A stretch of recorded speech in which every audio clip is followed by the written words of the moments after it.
എന്നോടൊപ്പം ഇപ്പോൾ ഉള്ളത് ഒറ്റപ്പാലം സ്വദേശി ചന്ദ്രമതി അമ്മയാണ്.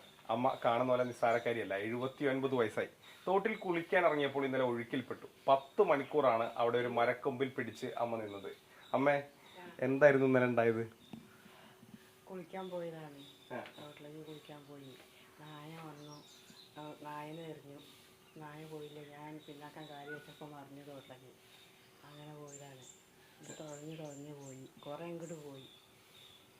എന്തുമ്മേ പിടിച്ചു തന്നത്? ഒരു മരക്കൊമ്പത്ത് ഈ തോട്ടിൽ പറയും പറയും. അതുമ്മ പിടിച്ചു നിന്നു. ഒരു കാല് ധരിപ്പോ കൈ ധരിപ്പോ കടച്ചിലോ പൊരിച്ചിലോ ഒന്നും ഉണ്ടാവില്ല. നല്ല ധൈര്യത്തിൽ നിന്നു. നീന്തലറിയോ അമ്മയ്ക്ക്? ആ, നീന്തലറിയും. ചെറുപ്പത്തിലെ പഠിച്ചിട്ടുണ്ട്. അങ്ങനെ നിന്നു. ആ, വിളിച്ചോ? ആൾക്കാരെ ഉറക്ക വിളിച്ചോ? ഉറക്കം വിളിച്ച് നിലവിളിക്കൊന്നും ചെയ്തില്ല. ധൈര്യത്തോടെ നിന്നു. ധൈര്യത്തോടെ നിൽക്കുകയും ചെയ്തു. ഈ ആരോഗ്യത്തിന്റെ രഹസ്യം എന്താ? 79 വയസ്സിൽ ഇങ്ങനെ പിടിച്ചിരിക്കുന്നത്? 78 വയസ്സ്. എങ്ങനെയാണ് പിടിച്ചിരിക്കാനുള്ള ഒരു ആരോഗ്യത്തിന്റെ? ദൈവം തന്നു. അതാകുമ്പോ പറയുള്ളൂ. ഞാൻ ഇന്നത്തെ ആരോഗ്യം ഒന്നുമില്ല. ഇന്ന് പേടിയുണ്ടോ ഇപ്പൊ? ഇന്ന് പേടിയൊന്നുമില്ല. പേടിച്ചൊന്നുമില്ല. വിളിച്ച് നിലവിളിക്കൊന്നും ചെയ്തില്ല.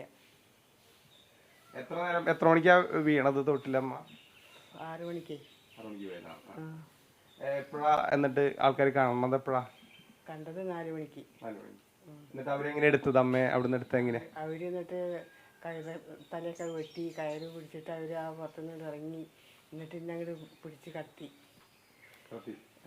വേറെ ആശുപത്രിയിൽ പോയോ? വേറെ കുഴപ്പമുണ്ടോ? ആശുപത്രിയിലൊന്നും പോയില്ല. അത് കുഴപ്പമില്ല.